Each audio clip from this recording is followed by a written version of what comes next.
오늘은 교회력으로 성령 강림 주일입니다. 교회가 시작이 된 것은 예수님께 성경 공부를 한 사람들에 의해서 시작된 것도 아니고, 예수님의 십자가를 경험한, 십자가를 본 사람들에 의해서 시작된 것도 아닙니다. 또 부활을 경험한 사람들에 의해서 시작된 것도 아니고요, 예수님의 명령을 따라 목숨을 걸고 예루살렘 성에서 함께 모여서 합심해서 기도해서 성령을 받은 사람들에 의해서 교회가 시작이 되었습니다. 교회는 성령 받은 사람들에 의해서 출발했습니다. 교회는 성령 받은 사람들에 의해서 출발이 됩니다. 그렇게 시작된 교회의 교인들 가운데에 예수 믿어 구원은 받았는데 성령을 이제 또 받아야 되겠구나, 이렇게 말하는 사람들이 있습니다. 또 어떤 성도님들 가운데는 신앙의 열심을 내다가 식었습니다. 열심히 식었으니까 다시 성령을 받아야 되겠구나 하고 말하는 분들도 있습니다. 또 어떤 성도님들은 성령이 무엇인지 관심조차도 없는 그런 분들도 있습니다. 오늘 본문 말씀을 통해서 과연 그렇게 생각하고 그렇게 말하고 그런 태도를 가지는 것이 과연 합당한가, 그것을 오늘 살펴보려고 합니다. 성경이 성령님에 대해서 어떻게 말씀하시는지 그것을 우리가 확실하게 알고 믿는 것이 필요합니다. 오늘 첫째로 예수 믿을 때에 성령을 받습니다. 예수님을 구주로 믿을 때에 성령을 받습니다.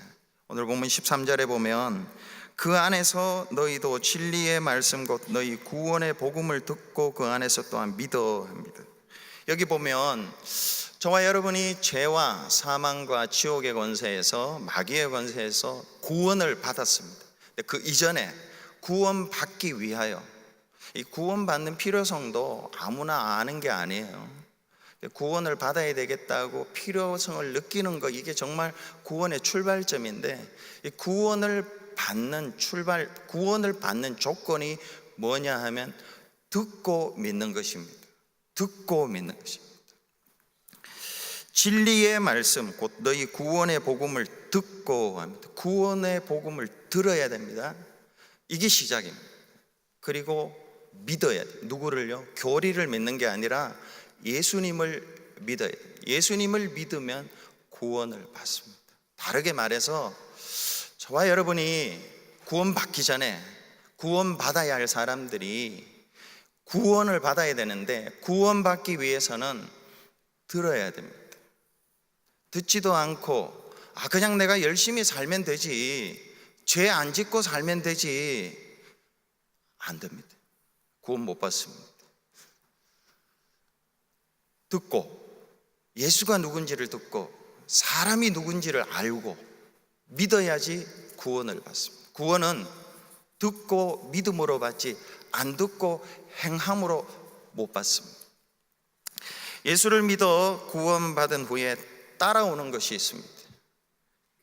사람이 서 있으면 옆에 그림자가 따라오듯이 이렇게 자동적으로 따라오는 것이 있습니다. 13절에 믿어 약속의 성령으로 인치심을 받았으니, 예수를 믿으면 약속의 성령의 인치심을 받습니다.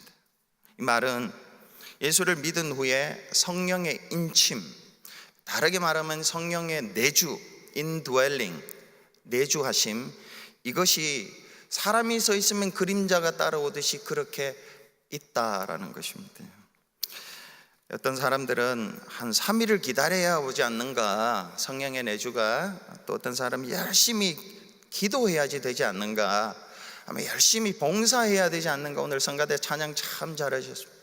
이렇게 성가대가 열심히 잘 찬양을 해야지 성령이 내주하는 거 아닌가? 아닙니다.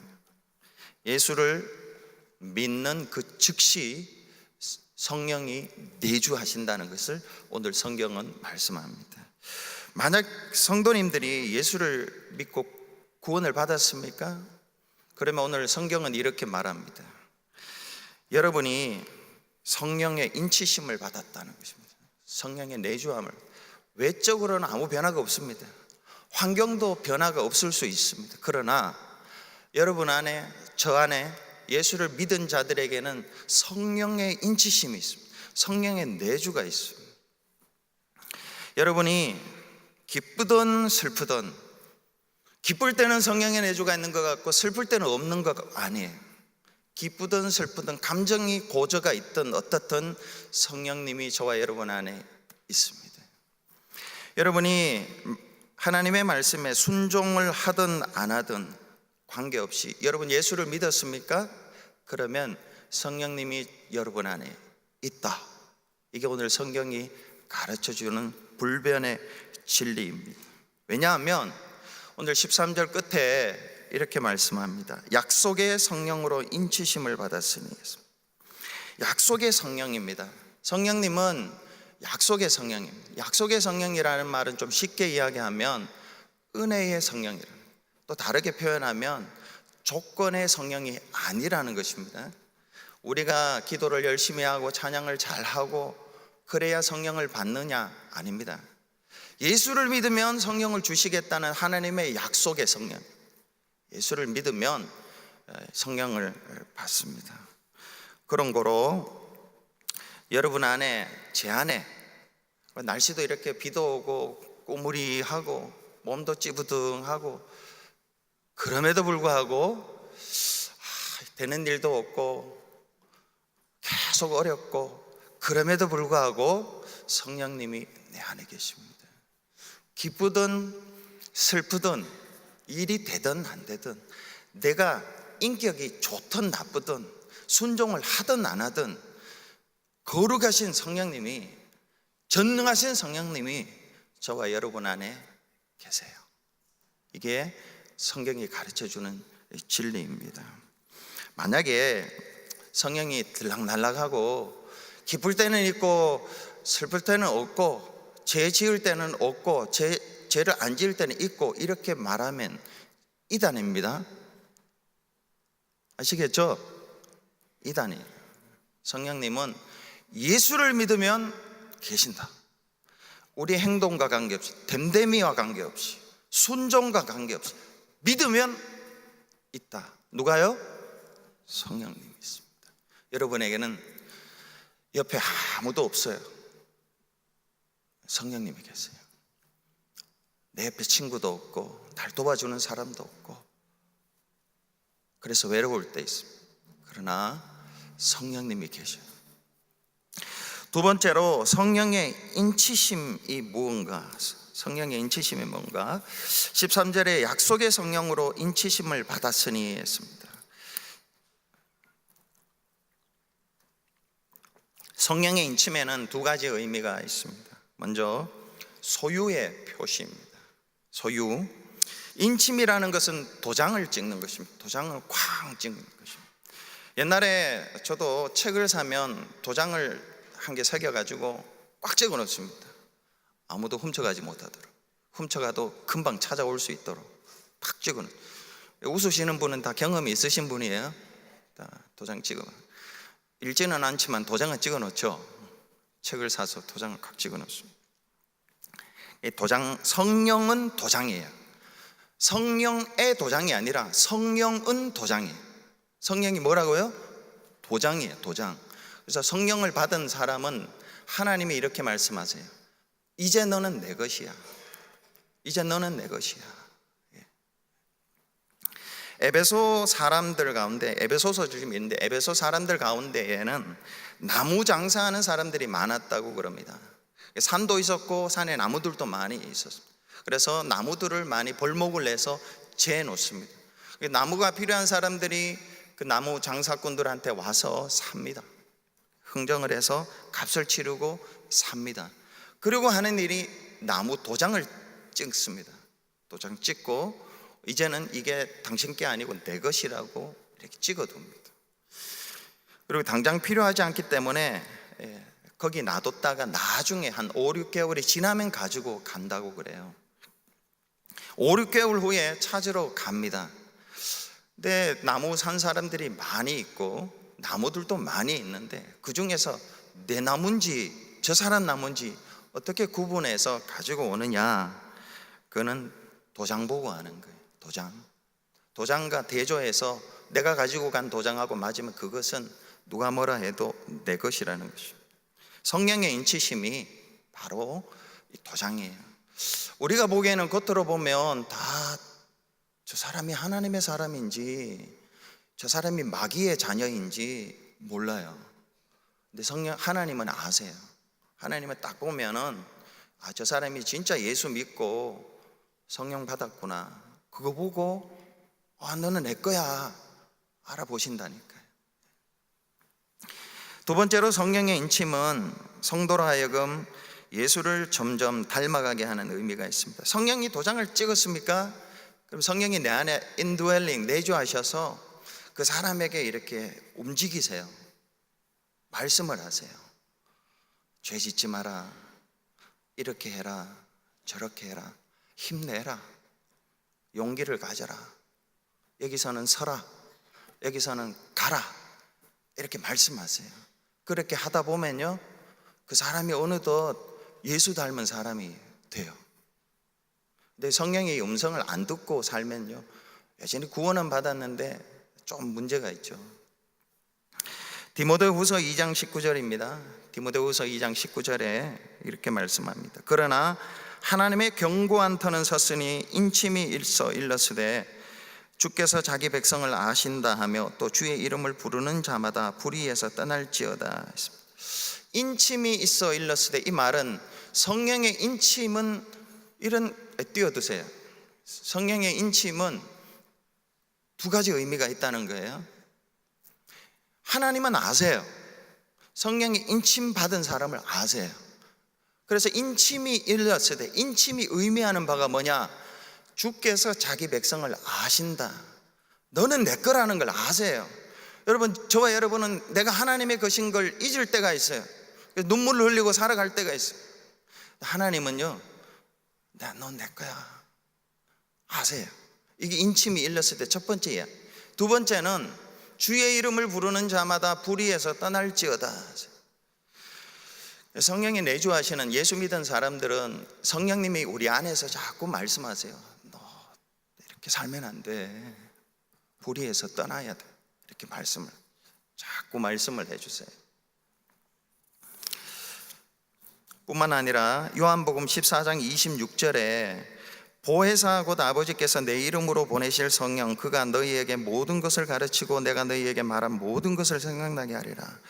성령님이 내 안에서요, 한편으로는 모든 악에서 떠나라고 그래요. 떠나면 다 됩니까? 아니죠. 떠나서 이렇게 살으라고 또 제시를 해주죠. 떠나라, 악에서 떠나라. 그리고 네 마음대로 사는 게 아니라 이렇게 살으라고 예수님의 가르침을 가르쳐 주시고 생각나게 해주시고 그렇게 가요. 그러다 보면 예수를 닮게 되죠. 겉모습은 똑같아요. 그러나 한마디 말을 해도 마음을 쓰는 걸 보면, 결정하는 걸 보면, 정말 이 사람은 정말 예수 믿는 사람이구나, 정말 예수의 향기가 막 드러나는 거죠. 그렇게 한 거죠. 그 반대도 있죠. 결정하는 것이나 말하는 것이나 행동하는 것을 보면 오래 예수를 믿었는데도 안 그런 분들이, 근데 성령의 내주하심, 그리고 그분의 악에서 떠나라 예수님의 가르침을 가르쳐 줄 때, 예수님을 믿고 난 뒤에는요, 여러분, 저와 여러분은, 성경은 이렇게 이야기합니다. 세상에 대하여, 율법에 대하여, 죄에 대하여는 죽은 자다. 죽었다는 말은 반응이 없는 거예요. 반응이 없어야 돼요. 하나님께만 반응해야 돼요. 말씀에만 반응해야 돼요. 그렇게 살아가다 보면은 바뀌게 되죠. 인격이 바뀌고 말이 바뀌고 결정이 바뀌고 향기가 드러나는. 성령의 인침은 두 가지입니다. 너는 내 거다. 우리는 하나님의 거. 그리고 성령이 계셔서 말씀해 주세요. 이렇게 살아라, 저렇게 살아라 고 하면요, 힘들어도 성공합니다. 힘들어도요, 열매가 있습니다. 너무 중요해요. 성도님들 이렇게 살아가는 거 보면요, 이렇게 보여요. 어떤 분, 제가 잘못 볼 수도 있지만은요, 보여요. 열심히 사는데, 열심히 살고 열심히 살면서도 너무 속상한 일도 당하고 어려운 일도 당하는데요, 저는 그걸 보면 답답하고 마음이 아프고 힘들어요. 왜냐하면 저분이 좀 정말 성령님의 음성을 듣고 살아가고 그러면은 저 위기에서 그 속에서도 평안을 누리고 일어날 텐데, 그저 하나님 없이 그냥 열심히만 사는 거예요. 열심히만 주어진 직장에 열심히 다니고 하는 거예요. 너무 답답하죠. 오늘 셋째는 성령의 보증이라는 것이 있습니다. 에베소서 1장 14절에 이는 우리 기업의 보증이 되사 그 얻으신 것을 속량하시고 그의 영광을 찬미하게 하려 하심이라. 성령은 인침으로 우리가 하나님의 소속을 나타내고 우리로 하나님을 닮아가게, 주님을 닮아가게 합니다. 그러나 또 성령은 한편 보증입니다. 보증은 두 가지 의미가 또 있습니다. 하나는 선금이라는 것이 있습니다. 미리 주는 돈, 계약금 같은 것이고요. 또 하나는 견본, 샘플입니다. 이 두 가지 의미가 또 있습니다. 먼저 성령의 보증은 계약금과 같습니다. 하나님의 은혜 주셔서 잘 기억하면 좋겠습니다. 성령의 보증은 성금이고 계약금입니다. 예를 들어 A라는 사람이 집을 한 채 50만 불짜리를 샀습니다. 사기 전에 다운페이를 하죠. 예를 들어 10%를 한다, 그럼 5만 불을 주는 거죠. 그러면 이 집 파는 사람은 5만 불을 받음으로 나중에 45만 불을 더 받는 것이죠. 5만 불이 45만 불을 약속하는 것이죠. 그 사람이 신실하다면 5만 불 주고 45만 불 주겠죠. 그와 같은 것이 그 5만 불이 성령의 보증이라는 것입니다. 하나님께서 성령을 주셨습니다. 저와 여러분 안에 성령을 주셨습니다. 있습니다. 근데 이 성령은 하늘에 속한 모든 신령한 복, 저와 여러분이 듣지도 못하고 보지도 못한 게 있습니다. 믿으면 되는 것들이 있는데, 성경에 나타난 것들이 있습니다. 그것들을 다 주시겠다, 다 앞으로 다 주시겠다는. 이 땅에서는 상 한 번 못 받아보고 1등 한 번 못 해본 성도님들 있어요. 저도 그랬어요. 그렇지만 예수 믿고 성령 받은 사람은 하나님이 하늘에 속한 모든 신령한 복을 다 주시겠다. 하나님은 이걸 법으로 주셨습니다. 법. 하나님은 법을 어기시는 분이 아닙니다. 약속하신 것을 반드시 지키십니다. 어떤 신학자는 성금, 계약금은 약혼할 때 신랑이 신부에게 주는 결혼 반지와 같다고 그랬습니다.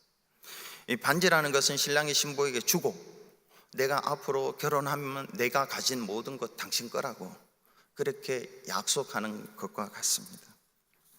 어제 영국의 해리 왕자가 미국 헐리우드 여배우 메간 마클과 결혼했습니다.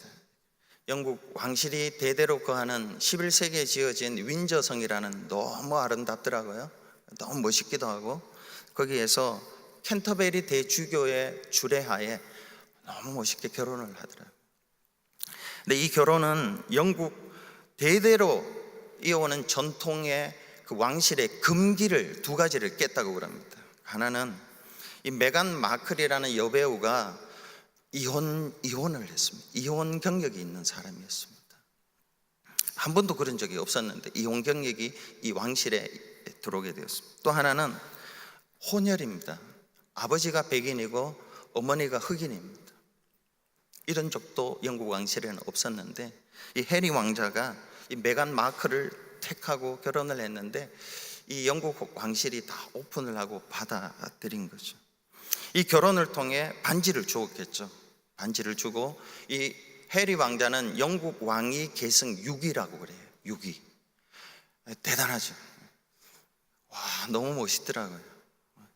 근데 이 해리 왕자가 가졌던 모든 특권들, 소유, 이게 다 메간 마클의 것이 되는 것입니다. 메간 마클이 뭐 알겠어요? 해리가 가지고 있는 특권이나 소유가 얼마나 어마어마한지 모르겠죠. 그러나 그의 것이라는 거죠. 우리는 장래에 하나님이 우리에게 주실 신령한 복이 얼마나 되는지 모릅니다. 모르기 때문에 때로는 슬퍼하고 힘도 없고 기가 죽어 살고 그렇게 삽니다. 그걸 알면 좋을 텐데요. 정말 그걸 알면 좋을 텐데 하나님이 저와 여러분에게 그걸 알게 해주시면 참 좋겠습니다. 근데 성령이 그걸 보증을 하는 거예요. 성령이 보증을 해주세요. 우리는 장차 받을 하늘의 기업이 뭔지를 모르지만은 성령이 내게 안에 계시기 때문에 그 성령이 장차 받을 것들을 보증하신다. 둘째로 성령의 보증은 견본의 의미가 있습니다. 민수기 13장에 모세가 12정탐꾼을 가나안 땅에 보냅니다. 12정탐꾼이 40일 동안 정탐을 하고 난 뒤에 오면서 빈손으로 오지 않습니다. 그 땅에 있는 포도 열매가 맺힌 포도가지를 두 사람이, 포도 열매가 한 이만했던 것 같아요. 보통 포도 열매가 아니에요. 그거를 뭐 똑같았으면 뭘로 가져갔겠습니까? 달랐기 때문에 보여주려고 가져간 거예요.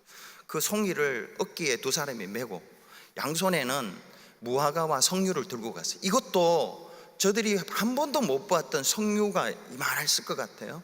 무화과도 너무너무 맛있게 보였던 것 같아요. 그걸 포도나무와 석류와 무화과를 들고 갔어요. 가서 보고하면서 우리가 갈 땅은 젖과 꿀이 흐르는 땅이고 우리가 먹을 것들이 이런 거라고 보여주었습니다. 성령은 저와 여러분이 예배하고 정말 누가 보든지 안 보든지 하나님 앞에서 신실하게 예배하고 또 누가 듣든지 안 듣든지 정말 하나님을 의지하며 기도하고 말씀 없이는 살 수 없습니다. 하나님, 내 경험과 내 지식, 사람들의 가르침 다 소용없습니다. 그 끝이 멸망이더라고요. 하나님, 그러니까 하나님 진리의 말씀을 사모하면서 듣고 읽고 묵상하고 이 세상에서 가장 가치 있는 게 찬양입니다. 하나님, 나를 구원해 주신 하나님을 찬양하는 것입니다. 찬양하며 이렇게 살 때에 하나님이 성령님을 통하여 영적인 포도나무, 포도를 주시고 영적인 석류를 주시고 영적인 무화과를 주세요. 이 땅에서 그거는 받은 사람만 압니다. 그리고 그걸 천국 가면 주세요. 그걸 주세요. 성령의 보증이라는 것은 성도들에게 일부를 주고 나중에 다 준다고 하는 것이고요, 요걸 주면서 요걸 나중에 준다는 것이죠. 넷째로 성령을 근심하게 하지 말아야 합니다. 성령과 관련해서 우리가 할 일이 있습니다. 에베소서 4장 30절에 하나님의 성령을 근심하게 하지 말라. 그 안에서 너희가 구원의 날까지 인치심을 받았느니라. 성령은 구원의 날까지 우리 안에서 떠나지 않습니다. 그래서 성령을 근심하게 하지 말아야 됩니다. 여러분 안에 성령님이 계세요. 성령님이 계시는데 근심하게 말이죠. 근심이라는 말은 다른 말로 하면 고민입니다. 마태복음 26장 37절에 베드로와 세베대의 두 아들을 데리고 가실새 고민하고 슬퍼하사 예수님이 겟세마네 동산에서 고민했습니다. 죽게 되었습니다. 이 고민이 저와 여러분 안에 있는 성령님이 근심, 고민합니다. 성령님이 우리 안에서 근심하고 고민하는 게 뭘까요? 왜 할까요? 이걸 우리가 알아야 되는데요. 근심하고 고민할 때, 예를 들어 제가 우리 아이들이 때문에 기뻐할 때도 있습니다. 아이들 때문에 고민할 때가 있습니다. 근심할 때가 있습니다. 그럼 말 안 해도 아시겠죠. 부모님들이 자녀들 때문에 왜 기뻐하고 왜 고민하는지 아실 거예요. 마찬가지입니다. 저와 여러분이 죄를 지으면 성령님이 근심하세요. 고민하세요. 예를 들어 우리 입에서 남을 정죄하는 말을 하든가 비판하는 말을 하든가 남의 허물을 드러내서 막 정죄하고 비판하고 또 받은 은혜를 생각하고 때로 용서도 하고 사랑도 해주고 살아야 되는데 저 사람은 용서라는 걸 모르고 사랑을 모르고 자기가 받은 건 생각은 안 하고 그럴 때도 있고 윤리적인 죄입니다. 윤리적인 죄를 지을 때 그러고요. 또 하나는 윤리적인 죄는 안 지어요. 대부분 성도들이요 보면 한 번씩 윤리적인 죄를 지을 때도 있어요. 말로, 눈으로, 손으로, 발로 윤리적인 죄를 지었지만은 대체로 안 지어요. 그럴 때도 있지만 그러나 안 짓는데도 불구하고 성령을 근심하게 할 때가 있어요. 그게 뭐냐 하면 죄는 안 짓는데 자기 뜻대로 사는 거예요. 자기 마음대로 사는 거예요. 각자 제 길로 가는 거예요. 하나님이 이렇게 살아라 저렇게 살아라 말씀을 하시는데 그거 안 들어요. 그거 안 듣고 그냥 자기대로 사는 거예요. 죄는 안 짓는데 성실해요. 죄는 안 짓는데 땀 흘려 열심히 살아요. 근데 그게 근심하게 한다는 거예요. 성령님을 근심하게 하는 거예요. 두 가지예요. 하나는 윤리적인 죄, 하나는 자기 마음대로 사는 거죠.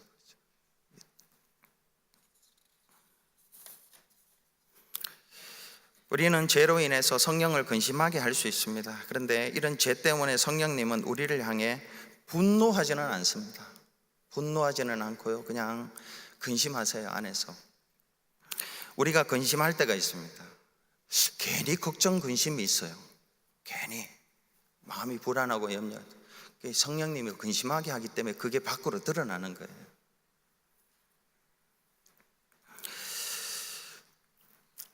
또한 우리가 해야 될 일은요, 내 안에 성령님이 주 오실 때까지 계심을 굳게 믿는 것입니다. 성령님은 안 떠납니다. 여러분을 떠나지는 않습니다. 그 근심은 해요. 분노하지는 않지만 근심해. 떠나지는 않아요. 그래서 다윗이 이런 기도를 했죠. 주의 성령을 내게 거두지 마소서. 시편 51편 11절에 그렇게 기도합니다. 이거는 구약 시대의 기도입니다. 구약 시대에는 이렇게 기도해도 됩니다. 왜냐하면 구약 시대에는 성령이 임했다가도 떠날 수 있기 때문에 삼손도 성령이 임했다가 떠나고 1대 왕 사울도 성령이 임했다가 떠나고, 그러나 신약 시대에는 예수님이 오신 이후로 보내주신 성령은 성도를 떠나지 않는다. 우리가 그것을 꼭 기억해야 됩니다. 그렇지만 우리가 죄를 지으면 또 우리가 열심히는 사는데 성실하게는 사는데 정말 잠도 줄이고 쉴 틈도 없이 일하고 사는데도 성령이 근심할 수 있습니다. 성령님의 말씀을 안 듣고 살기 때문에 그렇죠. 근데 그 성령님은 떠나지는 않는데 계세요. 분노는 하지 않지만 근심하세요. 성령님을 그래서 근심하게 하지 말라는 것입니다. 여러분, 성령님을 반대로 이야기해서 근심하게 하지 않으면은요, 상황이 어떠하든지 사람이 어떠하든지 간에 우리가 정말 넉넉하게 살 수 있습니다. 왜 그러냐 하면 성령님이 계심으로 말미암아 우리가 구원받은 그 기쁨을 알기 때문에 그래요. 구원받은 기쁨을 알기 때문에. 또 성령님이 계심으로 말미암아 인침의 두 가지 복을 우리에게 늘 알려주세요. 너는 내 거야. 하나님이 너는 내 거야. 내가 너를 책임져. 그리고 이 땅에 사는 동안에 사람이 변하는 게 얼마나 어렵습니까? 성격이 변하는 게 얼마나 어렵습니까? 이 세상에서 제일 불가능한 게 사람의 변화입니다. 목회를 해보니까 알겠어요. 저도 안 바뀌어요. 저도 안 바뀌고 아무리 근데 어떤 때 바뀔 때가 있어요. 성령님의 인도를 따라 바뀔 때가 있어요. 그렇게 성령의 인치심에 두 가지 복이 있고요, 성령의 보증에 두 가지 복이 있어요. 뭡니까? 하늘의 모든 신령한 복을 다 주겠다는 것이고, 그리고 지금 우리가 맛보는 예배를 드림으로, 찬양을 드림으로, 기도함으로 하나님이 주시는 평안이 있고 기쁨이 있고 즐거움이 있습니다. 나만이 아는, 정말 나만이 아는 그거를 주신다. 한 1000배, 10,000배로 주신다. 이게 성령의 인치심과 보증인데, 성령을 근심하게 하지 않으면 이런 게 옵니다. 회복이 됩니다. 다 회복이 되게 되어 있습니다. 성령을 근심하게 하기 때문에 내게 근심이 많은 거죠. 성령을 근심하게 하지 않으면요 찬양이 나오게 되어 있습니다. 그래서 오늘 보면 1장 13절에 보면은 찬미하게 하려 하심이라 했죠. 찬미하게. 찬양 노래는 기쁠 때 하잖아요. 기쁠 때 노래하잖아요. 성령의 내주를 통해서 오는 이 인침과 보증의 이 복이 얼마나 큰지 모릅니다. 얼마나 큰지. 이게 성령을 근심하게 하지 말아야 할 때 오는 거예요. 하나님이 은혜를 주셔서, 저와 여러분 우리 교회에 은혜를 주셔서 성령을 근심하게 하지 아니하고 성령님이 주시는 인침과 복을 받아 누리는 그러한 우리 교인들, 우리 교회 되기를 바랍니다. 기도하겠습니다.